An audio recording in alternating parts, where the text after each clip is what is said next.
ನಮಸ್ಕಾರ ವಿಜಯ ಕರ್ನಾಟಕ ವೀಕ್ಷಕರೇ, ನಾನು ರಾಮಸ್ವಾಮಿ ಹುಲಕೋಡು.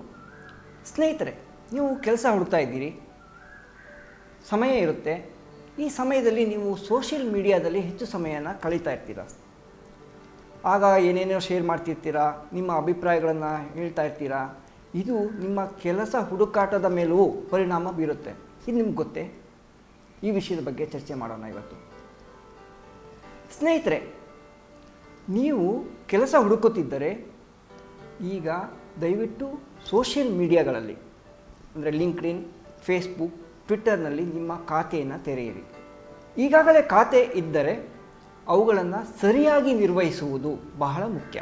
ಈ ಸರಿಯಾಗಿ ನಿರ್ವಹಿಸುವುದು ಅಂದರೆ ಹೇಗೆ ಅಂದರೆ, ನಿಮ್ಮ ಅಕೌಂಟ್ ಇದೆ ಸೋಷಿಯಲ್ ಮೀಡಿಯಾದಲ್ಲಿ, ಅಲ್ಲಿ ನಿಮ್ಮದೇ ಆದ ಒರಿಜಿನಲ್ ಆದ ಫೋಟೋ ಹಾಕಿ. ಫೇಕ್ ಫೋಟೋಗಳನ್ನು ಹಾಕಬೇಡಿ. ಆ ಫೋಟೋ ಕೂಡ ಪ್ರೊಫೆಷನಲ್ ಆಗಿರಲಿ. ಈಗ ನೀವು ಫೇಸ್ಬುಕ್ನಲ್ಲಿ ಖಾತೆ ಹೊಂದಿದ್ದೀರಿ ಅಂತ ಇಟ್ಟುಕೊಳ್ಳಿ.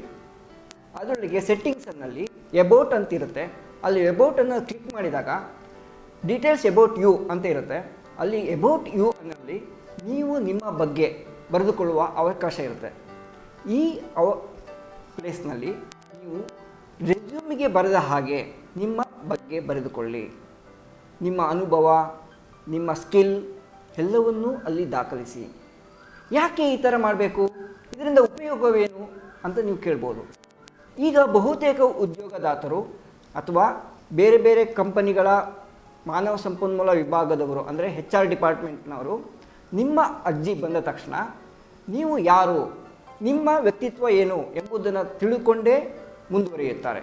ಹೀಗಾಗಿ ಅವರೇನು ಮಾಡ್ತಾರೆ, ಸುಲಭವಾಗಿ ಫೇಸ್ಬುಕ್ನಲ್ಲೋ, ಲಿಂಕ್ಡ್ಇನ್ನಲ್ಲೋ ಅಥವಾ ಟ್ವಿಟ್ಟರ್ನಲ್ಲೋ ನಿಮ್ಮ ಖಾತೆಯನ್ನು ಪರಿಶೀಲಿಸುತ್ತಾರೆ. ಆ ಸಂದರ್ಭದಲ್ಲಿ ನಿಮ್ಮ ವ್ಯಕ್ತಿತ್ವವನ್ನು ಕಟ್ಟಿಕೊಡುವಂತೆ ನಿಮ್ಮ ಸೋಷಿಯಲ್ ಮೀಡಿಯಾದ ಅಕೌಂಟ್ ಇರಲಿ. ಸ್ಪಷ್ಟವಾಗಿ ಹೇಳುತ್ತೇನೆ, ನಿಮ್ಮ ಬಗ್ಗೆ ಓದಿದರೆ ನಿಮ್ಮ ವ್ಯಕ್ತಿತ್ವ ಅವರಿಗೆ ಗೊತ್ತಾಗಬೇಕು. ನೀವೇನು ಪೋಸ್ಟ್ ಮಾಡಿದ್ದೀರಿ, ನೀವೇನು ಶೇರ್ ಮಾಡಿದ್ದೀರಿ, ನೀವೇನೇ ಯಾವ ರೀತಿಯ ಕಾಮೆಂಟ್ ಮಾಡ್ತಿದ್ದೀರಿ, ಇವೆಲ್ಲವನ್ನು ಪರಿಶೀಲಿಸಿದಾಗ ಅವರಿಗೆ ನಿಮ್ಮ ಬಗ್ಗೆ ಸದಾಭಿಪ್ರಾಯ ಮೂಡಬೇಕು. ಆ ರೀತಿಯ ಅಕೌಂಟನ್ನು ನೀವು ಕ್ರಿಯೇಟ್ ಮಾಡಿರಬೇಕು, ಆ ರೀತಿ ಬಳಕೆ ಮಾಡ್ತಿರಬೇಕು.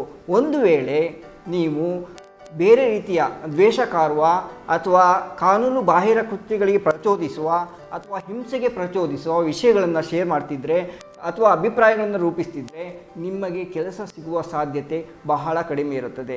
ಏಕೆಂದರೆ ಕೆಲಸಕ್ಕೆ ಸೇರಿಸಿಕೊಳ್ಳುವವರು ಅಥವಾ ಉದ್ಯೋಗದಾತರು ಯಾವುದೇ ಕಾರಣಕ್ಕೂ ಅನಾವಶ್ಯಕವಾಗಿ ರಿಸ್ಕ್ ತೆಗೆದುಕೊಳ್ಳಲು ಇಷ್ಟಪಡೋದಿಲ್ಲ.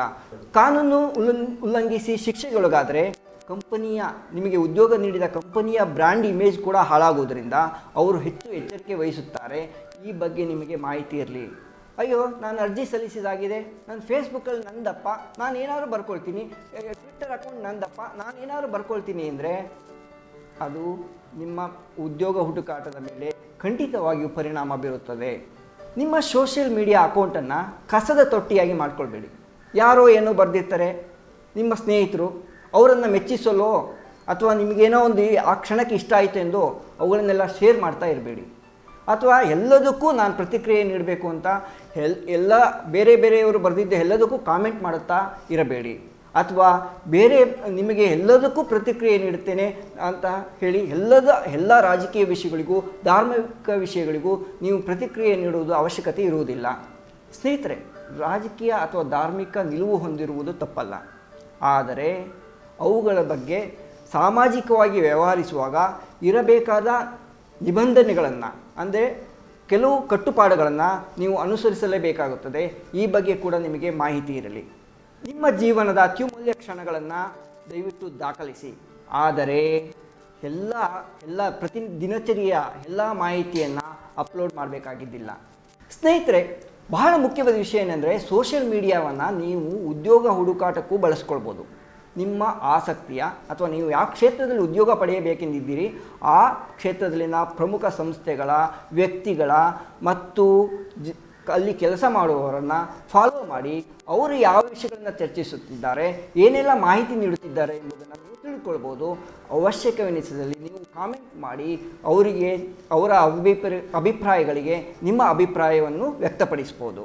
ಸಮಯವಿದೆ, ಸೋಷಿಯಲ್ ಮೀಡಿಯಾದಲ್ಲಿ ಹೆಚ್ಚು ಸಮಯ ಸ್ಪೆಂಡ್ ಮಾಡ್ತಿದ್ದೀರಿ ಅಂಥೇಳಿ ಕೆಲವು ಸುಳ್ಳು ಸುದ್ದಿಗಳನ್ನು ಅಥವಾ ನಿಖರವಾಗಿರದ ಮಾಹಿತಿಗಳನ್ನು ನೀವು ಹಂಚ್ಕೊಳ್ಬೇಡಿ ಅಥವಾ ಶೇರ್ ಮಾಡಬೇಡಿ. ನಿಮಗೆ ಇದು ಖಚಿತ 100% ಖಚಿತ ಎಂದು ಗೊತ್ತಿದ್ದರೆ ಮಾತ್ರ ಆ ರೀತಿಯ ಮಾಹಿತಿಗಳನ್ನು ಹಂಚಿಕೊಳ್ಳಿ.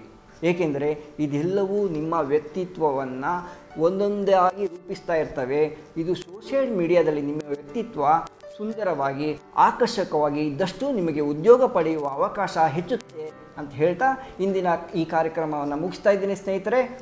ಮತ್ತೆ ವಿಜಯ ಕರ್ನಾಟಕ ವಿಡಿಯೋ ಚಾನಲಲ್ಲಿ ಭೇಟಿಯಾಗೋಣ. ಅಲ್ಲಿಯವರೆಗೆ ನಮಸ್ಕಾರ.